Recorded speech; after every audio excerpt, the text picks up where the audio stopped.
I enjoyed 330. Did you, mate? Yeah, I know a lot of people were like the main card's weak as piss, but it was actually banging, and everything else was really, really good as well. So I think, on the whole, top 5 event of the year. Top 5 event of the year. Well, would you say? the card was good. Yeah. The card was great. Yeah. Just when we got to the main things that the only reason we was all tuning in for. Yeah. Before we get to the main things as well, big shout out to Prize Picks. Thanks for sponsoring the podcast. The main things. The main thing. You mean the main event, basically, Yeah. don't you? The two main. Did you not enjoy it? Go on. Set us off. God, that's so high-pitched. Yeah. No, I was really enjoying the bits where they walked out and then they got in the cage and then they had their face off, and I was like, yeah, here we go. We might see something here, and then we didn't really see a lot, did we?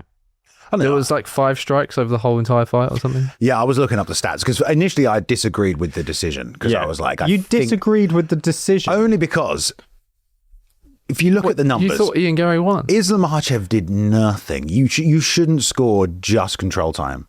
And he only outstruck Ian in one of those rounds, and that was a round he head kicked him anyway. Apart from that, Ian Garry landed more strikes in all the other rounds, even though he got controlled for like 12 minutes. But if he's not doing anything, if he's literally not even landing strikes... The issue is that was Ian landing strikes. He was landing more. Whilst he was being controlled. Yes, Yeah, and he was doing damage as well. Was he doing damage? His face was busted I up. suppose so, yeah. I don't know. It's a difficult one, isn't it? It goes all the way back to old... Bassroot and Kevin Randleman. Yeah, exactly. I suppose it does. No, I mean, like, my perspective has flipped on this, but my initial reaction was not expecting Ian to get the win, but just being annoyed that we are scoring rounds where literally you don't do anything. Yeah, Like, I mean, also the counterpoint to that as well is like you can't win a championship without beating the champion. for God's sake. Oh, Not are you one of them? that bullshit really. again. No. I'm just You're trying to beat the champion. No, it just doesn't work for me. I don't like it. To be fair, we are constantly told that it is the criteria is scored on damage first of all, above everything, and then you go down the scale to point up around. So, are the judges actually taking that as seriously as what we're told they are? I don't think they are. I think they're seeing Islam majority control him for a whole round, and then they're going, well, Ian Garry couldn't really do nothing because Islam was dominantly wrestling him. That's clearly an Islam round, when we're told and that in the rules it's damage first. So Alex does have a point. I watched it and thought Islam won that fight, not 4-1, but it was close. But you have a point of saying it should be damage first. What's the point of controlling someone if you don't do any damage? Like, it's like, okay, he controlled him and used offensive wrestling, but he didn't take him down and he wasn't beating him up. He was actually getting beaten up. So it's almost like, well, how is that winning the fight if you're not actually inflicting damage on your opponent? You're just controlling them with wrestling. It doesn't... You're nullifying them to the point where they can't do anything back. If he was taking him down constantly and then threatening him with submissions and hitting him a little bit... Here's a question. If someone held you down at the gym... That's about pussy. ...for about 15 minutes and you could do fuck all, would you feel like you'd won? What if I was constantly punching them in the face and when they stood up, they were bleeding I'd have and to watch busted it. up? I'd have to watch it again, but I'm not sure that Ian did the damage to his face whilst they were clinched up against the cage. He did, definitely, because he was hitting them with the knuckles of the glove and all that bollocks. I just think, in my mind, that's even. You're trying to take him down, and you're not and he's defending. So that's a stalemate, unless you're now using that position to land damage and beat him up, which he wasn't doing. So the other person, they're defending, but they're doing damage. So it feels like that should be an even position. Yeah. Just because you're holding someone against the cage, if you don't strike and do damage, then I don't see that as winning the position. Really. I'm kind of astounded in this conversation that is the course of conversation that we're taking above the fact that Ian just kind of didn't let it go. Yeah. And was like, I mean, sure, Islam probably got beaten up in those scenarios and whatnot, but like Garry had all the opportunity in the world to steal that fight away when he started gassing. Yeah. It was a huge turning point there where he was getting tired and he kind of just he didn't let Islam get those final takedowns. But he was clearly trying to counter it in a way where he could get on top of him after sprawling as well. And you just kind of think, like, man, why isn't he putting it in the 4th and the 5th round, just putting like everything into this? I was frustrated throughout the fight because he was just stood there, and then all of a sudden when the tide started to change, you're like, oh shit, actually, was this a really smart game plan by Ian not to be jumping around in the 1st, 2nd and 3rd, to let him gas and then steal the fight away from Islam in the 4th and 5th, and potentially even get a finish? And then when he didn't do that, I was like, what the fuck are we watching? What is going on? He did take the first 2 rounds off completely as well. Like, he was saying he was slippy, and if you watched his feet, there was like a little bit that looked like he couldn't plant, but was that nerves though? You know, I don't think it would be settling nerves. into It's a the weird fight. thing to be like, it's slippy if it's not slippy. I mean, about, at the end of the day, I have flipped on my opinion, because really I'm like, you know what? Islam had a really tough challenge and he got through it, and maybe he didn't do enough damage, but I've gone from being more disappointed in Garry and maybe the judges not giving credence to damage to Islam actually got through a really tough test, and he is a really good champion. He barely scraped it, but he's still... I intend to agree with Tom on this. I think that even after the first round, you could see on Islam's face, after they disengaged and they called time and they went back to the corners, Islam was like... Yeah, he was like it was like he had realised, fuck, this is a lot harder to take him down than I thought it would be. And I think that was purely because of the size difference and the fact that Ian Garry's so long and he can really leverage himself against the cage. Even though they spent 4 minutes leaning against the cage with a body lock on, is like, why haven't we broken this up? Yeah, I thought nothing's happening. Yeah. Yes, he's kneed the thigh a couple of times, but let's disengage and start again. And then in the second round, obviously, you got that head kick off Ian, and that was kind of like the biggest point in the fight, really. But Ian looked fairly unfazed by it. He got straight back up, wasn't flustered. I mean, they got it to the ground, and he got that amazing throw on him as well. But nothing came of it. And it's like Islam is having a lot of trouble controlling and doing damage or moving to submission with these 170ers. It's almost like he is a guy who's not really a true welterweight. I mean, now he's saying he needs to put on more weight. So I feel like moving up, obviously he wanted the better competition by moving up, but also not to weight cut as much.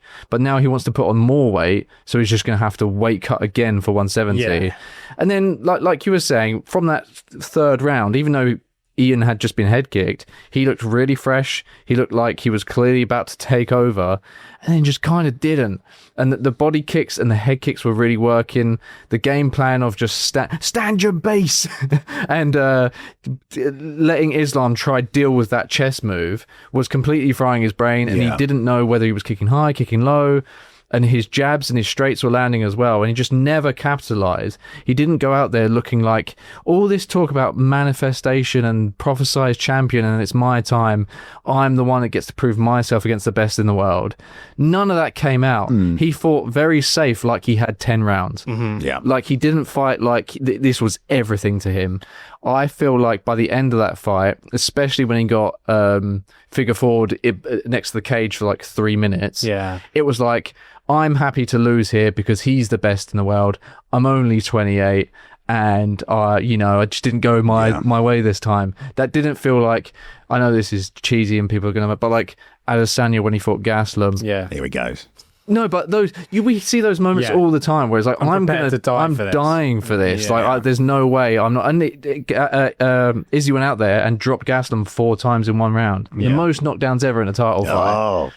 But I'm saying that's a guy who wants it, and Ian didn't look like he wanted it. He looked like he was happy to play the game of MMA, and if he wins, he wins. And it's like all this talk about, and like, oh my God, the talk that went on for fucking ever. Like, we get you're really good and we want to see you win if you can do it. I think the fact that he had gone on such a terrific run in the welterweight division and kind of cemented himself up there as the number 2, maybe rightfully number 1, was the reason he was there to fight for that title. But after that performance and the way he's kind of just accepted loss and the way he's sort of hated by all the fans, it's going to be a hard, long road to get him back up there, because I think more than anything, that fight just cemented the fact that he can't finish. Yeah. Like even his coach in the end of the 4th round there, he said to him, right, well, you got to get him out of there. How do you want to do it?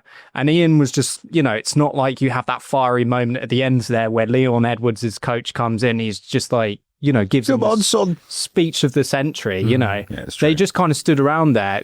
I don't think Ian even needed to sit down to the stool. That's how fresh he still was. And he was just kind of leaning there thinking, yeah, well, I mean, I've had a good 4 rounds. Like, I guess I'm just going to kind of see it through. And there was no urgency. There was nothing to get it done. Yeah, it's true. And as a fight fan as well, it's like the fans already dislike you. Yeah. What a way to make the rest of us entirely disengaged now. Yeah. Because you go, okay, well, the guy's not got the fire. Yeah. It's almost like he didn't want to perform for the fans. It's almost like he just didn't want to win them back. He was kind of like, I'm happy with this, fuck you guys. And that's the thing, he lost in like a very kind of, it wasn't in a devastating way where he like went out on his shield. Obviously you don't want to see that for fighters, but at least Makhachev didn't even have a moment in there. He just lost on points in a decision where he was controlled majority for most of the time. Yeah. Didn't really take any damage from Islam. And then in his post-fight speech, he fucking drags on about how mentally bulletproof he is. Like, great. I think that shows a lot of maturity. And if he's able to take that and move on and improve, that's a very impressive trait to have. However, like we was talking about before in the video before the fight, we were saying about how he's a bit of an island and he clearly doesn't care. He's got his wife, he's got his child, he's got his small team, and he's got his place in Brazil. And he clearly just... I feel like he's crying out to be liked desperately. Yeah. Yet no one wants to give it to him. And then a performance like that, where you don't seize your moment, don't look like you want to seize it, and then tell everyone to go fuck themselves afterwards. Yeah. It's like... this is not a cool Nate Diaz moment. It's like because you're losing everyone. Yeah. And like we've met Ian. Ian's been on the channel. We like him. He's a good guy. When like if you can break down the fucking internet hysteria about him, but it's just when you take those moments and you spoil them. I don't mean the fight, because fights happen, but like the way you act about it and all this stuff outside the cage, and then you don't show that. Yeah.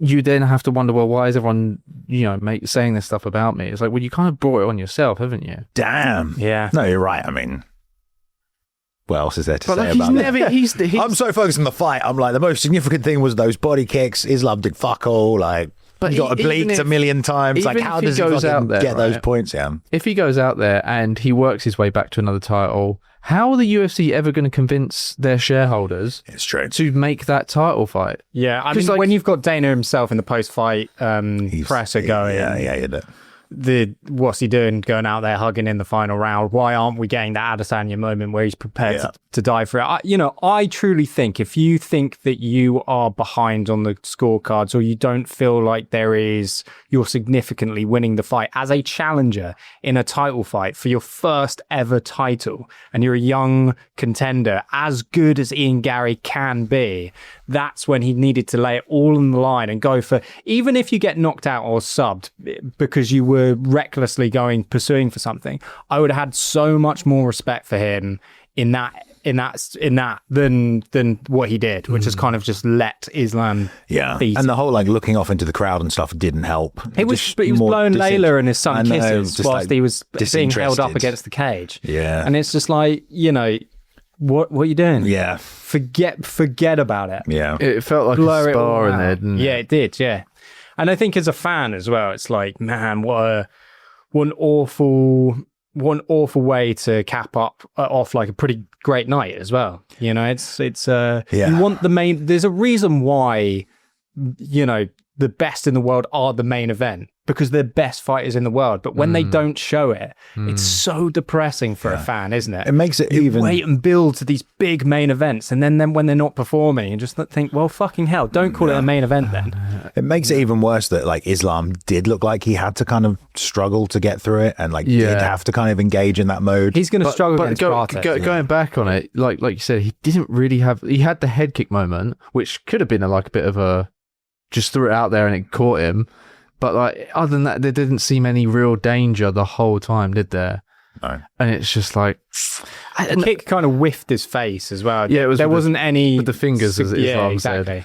Whispering. Kind in of the still face. made his eyes roll for a second. Oh yeah, it definitely rocked him and put him down, but he was good after that. But like the thing is as well, with the whole lead up to the fight as well, the UFC put so much like sanctimony on the whole thing of like the Conor Khabib comparisons. Yeah, it's and, crazy, man. like the first half of the trailer is the Conor Khabib history. Yeah, it's crazy. And this is nothing like that. No, it's the opposite. Yes, he's Irish, and yes, he's mates with Khabib, but like, there's no rivalry there. And then Ian Gary constantly going about how much he respects Islam and how good he is and how proud Abdulmanap would be. It's like, yeah, we know all that. Yeah. Like, we don't need you.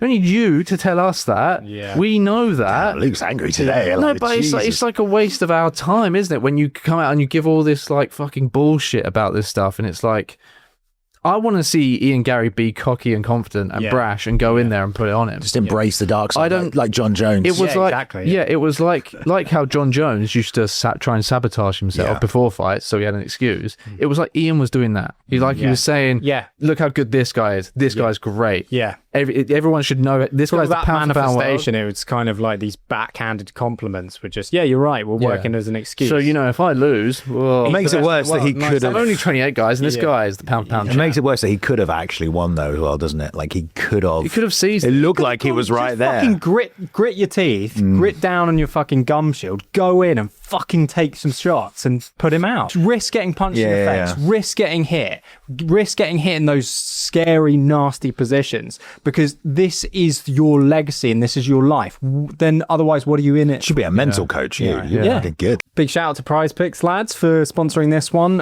Obviously, you should really know what Prize Picks is Yeah, at now. this point, yeah, but but- if you don't, and this is the first podcast from us you've seen, we are sponsored by Prize Picks. It's an app where you can choose a bunch of statistics. You can choose more or less on that app. You can play UFC, you can play NFL, you can play all sorts of high-level sports where you can pick more or less. So it's a great, fun app, and obviously it's available in your favorite states. All the good states: California, Texas, Georgia, Florida. So the best of all of this, there is a new user offer today. Play $5 and get $150 in lineups if you win. And all you need to do is use the code HMA when you sign up. Get involved. Have Get a good on, time. pick your stats, build your lineups. There you go. Use Prize Picks. Nice. In that fifth round, I wanted to fucking get in there. I wanted to fucking shake him, slap him a few times and said, this is the moment you have to go. Yeah. Because if you're not and you're looking as fresh as you are, you're going to regret this for the rest of your life, and he will regret it for the rest. It's going to take him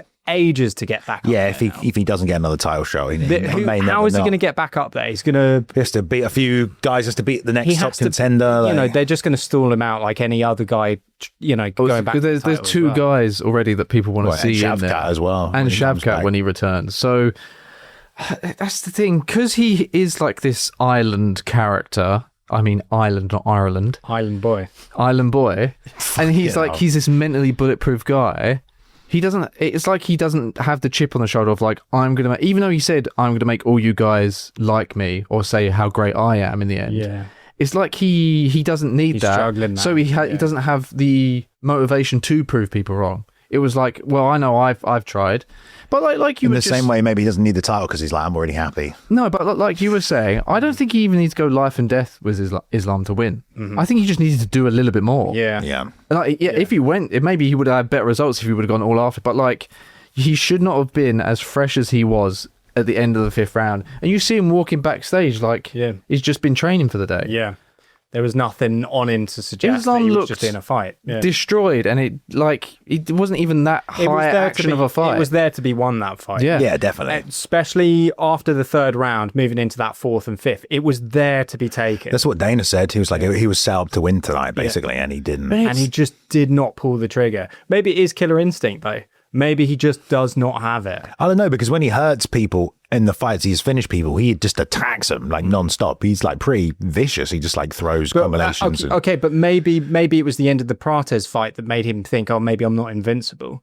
Maybe maybe. that fight was so nearly stolen away from me that I'm now afraid to to put myself in danger to the point where I can lose. Who knows? But I'm more than happy to lose in a way like that against Shavkat and Islam than I am to be beaten the way I was almost beaten by Prates. It's just so baffling. I know I'm kind of like repeating myself now, but it's just like his game plan. He seemed so like his cardio seemed way better than it's ever been.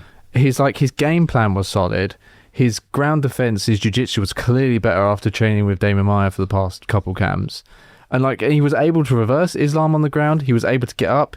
He didn't actually get stuck on the ground for too long in any position other than maybe the last round and the first round. So it's just like he seemed to have everything there for him. And like his stand-up was landing. You could see the damage on Islam at the end of the fight. It's just so frustrating. Obviously, I've come at this quite heavy. Yeah, we're in this chat, but it's coming out of the other side of my mist there. It's just so frustrating that it just went that way because it didn't make either man look particularly good. It. I think you wouldn't have if Islam had gone in there and he had implemented that control. And he was beating him up and he was finding the submissions. Yeah. But it was like Hamzat's performance when he won the title as well.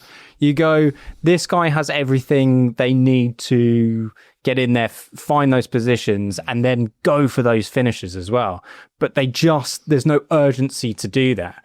And that's what's really, I mean, you could argue that the competition level is so fierce and so good up there that ultimately when they are that good they nullify each other. The gap of skill isn't there enough to exploit your opponent because it's so intense. Each moment, each kind of feint is so huge in that moment that maybe that's just the way that it goes at this high level. But as a fan watching it as a form of entertainment, choosing it to watch that instead of something else, it's just frustrating, isn't it? You can say, you can definitely take that opinion of like, oh, this is high level chess that we're watching. Yeah, I mean, it's high level chess, but is high level chess fucking that entertaining to watch as well? Can you sit there and you can watch fucking high level chess and go, this is great. No one's making a move yet. They're really thinking about which fucking pawn they're going to put out onto the... Do you know? It's like... It's also as well, that high level chess thing becomes less and less entertaining because... with MMA, it's all about the consequences, isn't it? It's about, the finish could happen any second. And maybe more so on Ian's part, but with Islam, the more he sort of...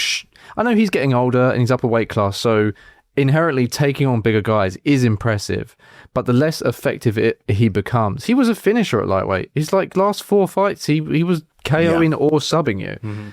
And the more he does that, the less and less even though his record and his achievements are incredible... tuning into him is kind of like, well, he's probably just going to have to resort to controlling and surviving as best as he can. And like that makes, honestly, it's now getting to the point that it does with every kind of GOAT, is that now who can beat him? And someone like Prates, who hopefully does get next. You guys keep saying Prates. I mean, I think Moraes going to go before Prates. No, Prates had beat Leon. Yeah, but Prates lost to Ian.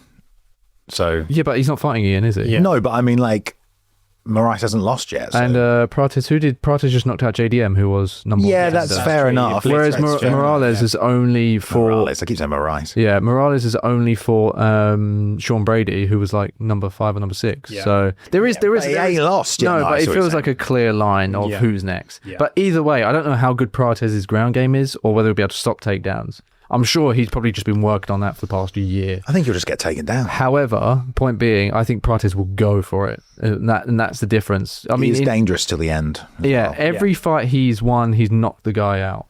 So, you can count on him to really fucking try and get a finish. And I think it was what we saw in that fight on the weekend was the approach that people used to have to Dagestani wrestling. Is like, I know I'm going to get taken down. It's just what I do about when I get back up. Yeah. And it's like, no, you have to go in there and that's why I think Garry had a great game plan with just standing his ground. But I just fucking couldn't throw more shit out. Couldn't let it go, man. It seems like you're pretty pissed off. I think it's just a shame because it could have been a crowning moment and a saving grace almost to his character and his relationship with the fans, because people would have to respect what he'd done, even if he lost in a different way as well. I think ultimately as well, when you're so when we're so pent up as fans and have such a reaction to a fight like this, it does more than anything just shows you that we really cared about this fight. Yeah, we really cared about whether Islam or Gary could go in there and put on a performance of a championship caliber. And when you're sold that, and then they stack the McGregor and the Habib stuff on top of that as well, you're really sold this is going to be epic. This is going to be like endgame. This is going to be a huge moment for us fans to really enjoy. And then when it just sags and you go, oh God. And then you have to get on with your day. Yeah. You go to your shit job.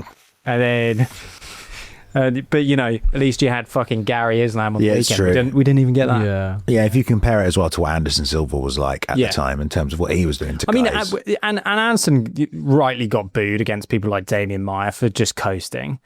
But it was about him to come back, and that's why they shoved him up to light heavyweight. Give this guy, this special athlete, a fucking test. Yeah. To prove that he's Wasn't much as of a good test. as they Forrest and Stephen Bonner. What do you think Gary's going to do now? He was just probably short notice fight someone, or that's the I don't doubt We fight Gary. the winner of Brady, freaking Bonfim or something like that. Yeah. He is a top level guy. He is that good. He needs to go back to the drawing board, and someone needs to slap him in the face and go, "What do you want?" Yeah. What do you think Layla's telling him? I don't know. I don't know. And I think I really don't know. They're an interesting duo. But behind the scenes, you do wonder what the game plan is. Was the game plan just to make loads of money, or is Layla there to support him to win or lose? Yeah, realize his dream, and I have no idea. You just don't know. But that performance just showed me that he was not mentally in the right place at all. That's true. No one was there in his corner saying, just go for it. Yeah. Why isn't Layla doing that? Why isn't Damian Maia doing that? Why isn't his team in Brazil doing that? Where they even this corner man as well. He's like, well, you got to finish him. How are you going to do it? And it's just like, sit that motherfucker down, slap him in the face. Should be telling him how to do it. Hey, 1-2 head kick. Let's try that. I just don't get it. I understand that probably there is a level of skill and like elitism at MMA on point at that point where you need to take emotion out of it. We go, I'm a stone cold killer. Yeah. This is a job. I'm a fucking sniper, and snipers don't get emotional. They go in there and they do the job. But he didn't even go in there and do the job. So it's like, what do you need? Do you want to be the sniper that gets the job done, or do you want to be emotional and go for everything you've ever wanted in your life? And he gave us neither of those things. And that was so flaccid and so sad for him. For him, probably dreamed about this moment, had the cabinet made, and he just let himself down. Yeah, I think that's probably going to be the hardest thing that he's going to have to do, is he's going to have to sit there where the fans fucking hate him. He didn't even achieve his dream. And he's going to have to go back to the drawing board. He's going to have to win 2 or 3 to get back to this point. Or maybe like Dana just goes and Hunter goes,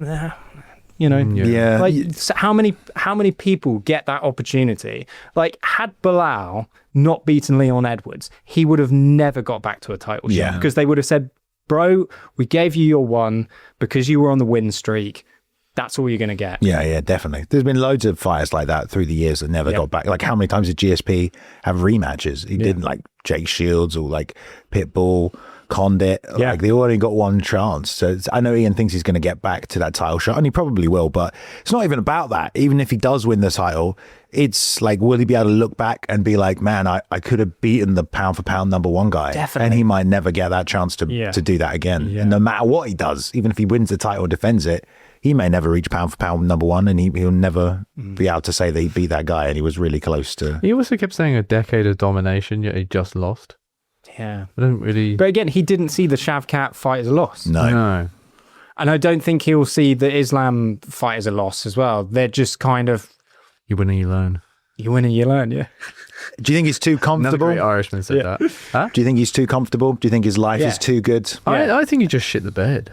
I think he. I don't think Layla would have liked that. No. I think he just maybe crumbled in the moment and just couldn't quite commit. Yeah, couldn't do it. Couldn't turn up. So what we said in the podcast before this is that Ian Garry is so good at being on point the whole time, and it was like you just kind of just didn't do it. He could have been a great like ambassador for European MMA as a champion as well. You know, he just signed with Matchroom. They're doing all these fucking adverts with him, and you see him, you know, getting opportunities, sponsor opportunities, and sort of, you know, it could be a BBC personality, sportsman of the year, that kind of stuff. But and you only generally get that if you achieve some level of, you know, championship reward. But yeah, I don't know. It's just one of those classic, like, you know, unfulfilled prophecies, I think. And I think Islam was just there to be beaten. I could hear the clicks of a Mac board. Oh yeah. Writing a list. 10 unfulfilled prophecies. Rory McDonald. Pressure make diamonds, so I'm covered in ice. Got me out for the whole pie, I don't want a slice. In a room full of bad girls, that's not my type. Cause I'm married to the game, baby, that's my wife.